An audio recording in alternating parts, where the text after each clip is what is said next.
slave servant in the kitchen who was cooking. Some boyfriend had come and was sitting and playing an instrument called a banjo. It's like something like a sitar, but a little tighter. And then you play it like this. So we used to hear that, and they were good singers. And good music. I mean, the tune is good. So not everybody is born with that aptitude. Well, not everybody can become a good singer, but we have to try at least. Because there are so few people, so few of us, so few devotees trying to spread Krishna consciousness, that we have to cover for the lack of singers by singing ourselves. So it's not difficult, you see. I see. I used to Naveen. I used to say his voice is so low, but by practice, he is now part of the group singing. It's very good. It's all right.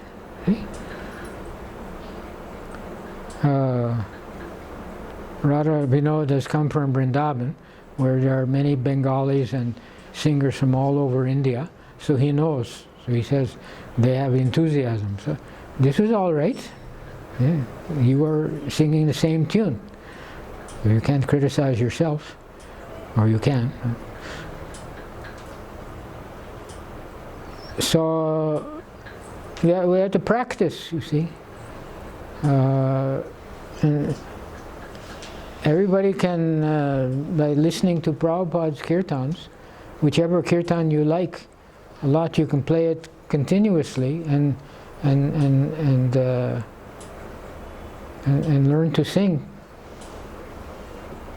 That will benefit, at least if you're in the kitchen and you're singing, at least some insects or some birds or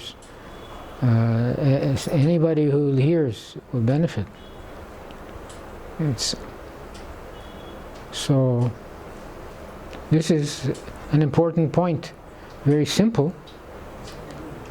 Otherwise, if we want to talk about the Krishna Consciousness movement, there's so many aspects. The world is so complicated, and mostly unnecessary complication, artificial complication, produced by the atheists.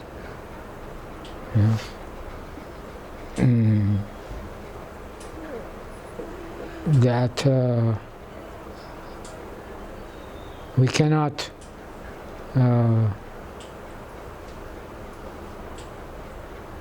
conquer them by their own methods. We should not adapt their methods.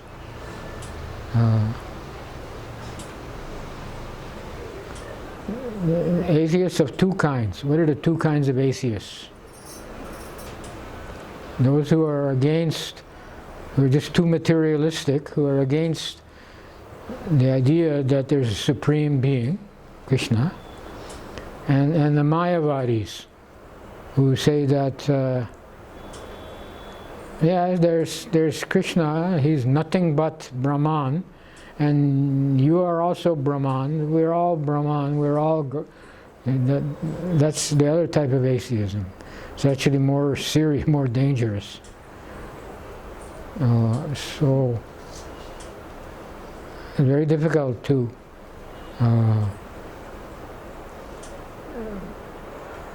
defeat them. We should avoid them, because we can get influenced and lose our consciousness, our Krishna consciousness.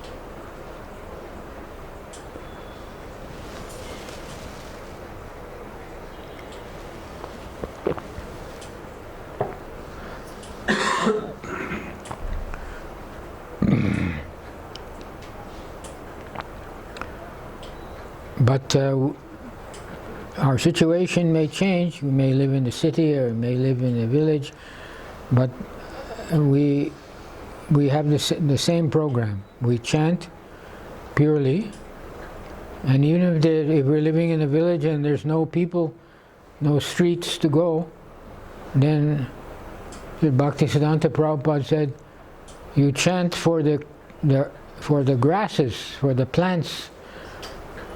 They also are living beings, and they can also get promoted. There's some birds build their nest, and for the first time today I saw them coming out. They didn't know how to fly very well, and they're not afraid. So they're standing here by the door, and the music is playing, and I'm coming, and they're looking in, because their parents were devotees. Birds living near devotee, this bhakti sound. So they are born, just like his wife, his first child. Are you doing this now? She was born after hearing the Sudha Bhajan Kirtan for several months while inside her mother. You got some speakers. Okay? So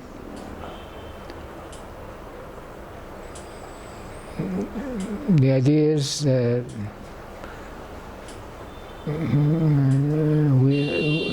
as far as the body, there's a saying, you are what you eat. Okay? But as far as the consciousness, you are who you associate with, what kind of consciousness you imbibe. So the child is conscious in the womb, and the parents are aware of that, then they should keep their consciousness very Krishna conscious in everything, in what they eat and with their behavior. Even without the music, the child will come out very devotee. Of course, that's partially decided at conception. What kind of person is entering? That also depends on the consciousness of the parents, especially the father.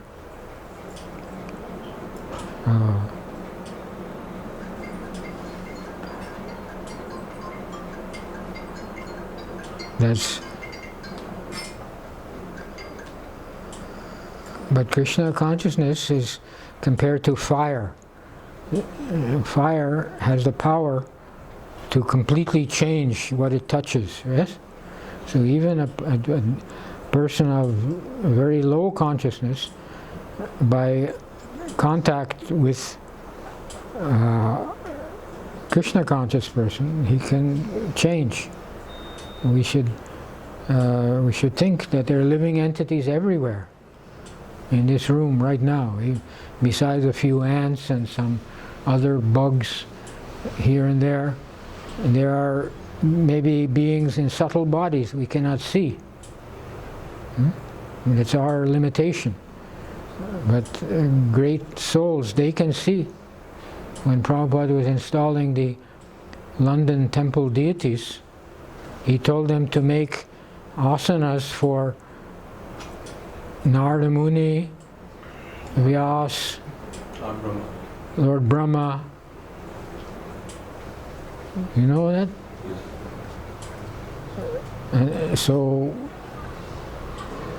And during the installation, Prabhupada gave some indication that they actually had come and were occupying those asanas that we could not see. Because we are conscious and not so developed. So that's instructive, because we should always remember that we are at least we are sadhana bhaktas. Even we may be giving class and sitting in big seat and in front of hundreds of people and broadcasting all over the world, but we are sadhana bhaktas. This is the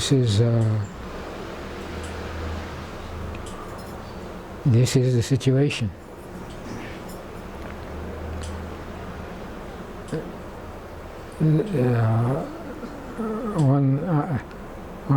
There's one conversation, and Prabhupada is on the walking on the beach in Australia, and one of my godbrothers, what is his name? Vikosh? No, I forget.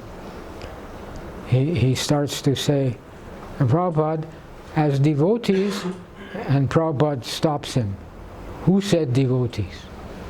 You think you are a devotee, or you're trying to become devotee.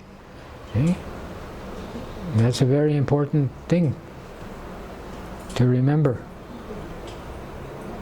Pay attention.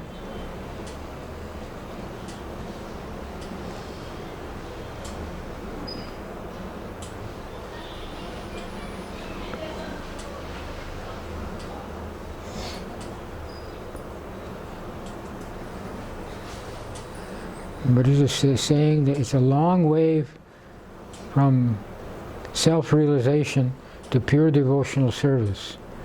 See, we may have nice theoretical understanding that I'm not the body, I'm Atma, I'm spirit soul, I'm part and parcel of Krishna, and I'm doing sadhana, bhakti.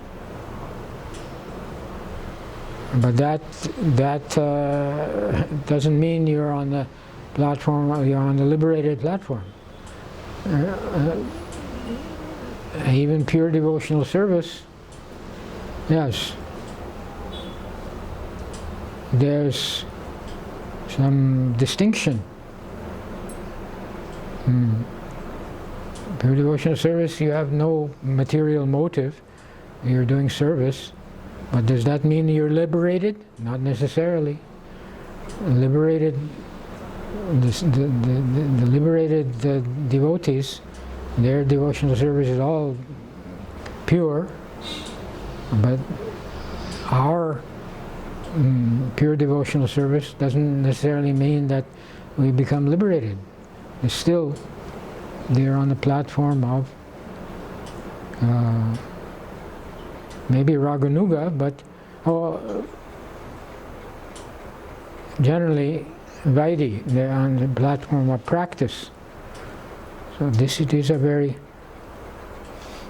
I'm just touching, I'm not even very qualified to speak at length, but these are important general principles that at least I'm mentioning some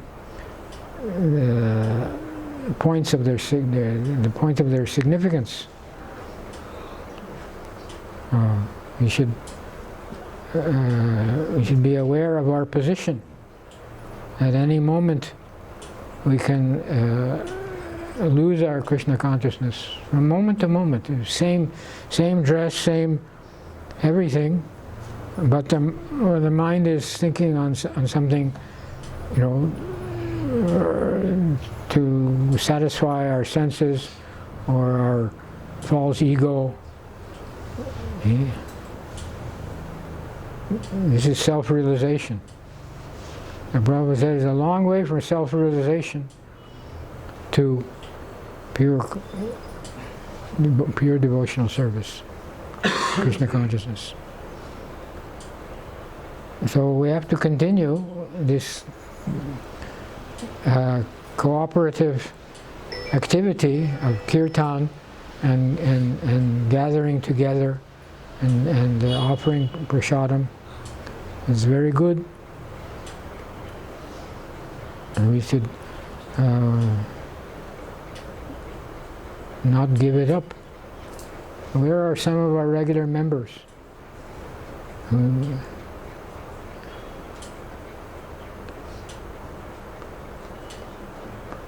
And this technology may help. I don't know, somebody is listening to what we're talking, but we don't hear from them. They should come and interact. So this, I think I've said whatever I thought of saying. Any related points? Any questions or comments? Prabhu, is it it's not possible to go to pure devotional service? Yes, it's possible. Pure devotional service. Saying it's a long way. I mean, how long it is? Just instantly.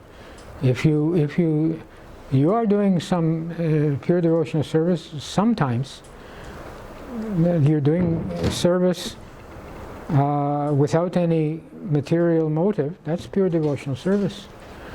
But you said self. I'm referring to there's a scale, see, a range from occasional pure devotional service to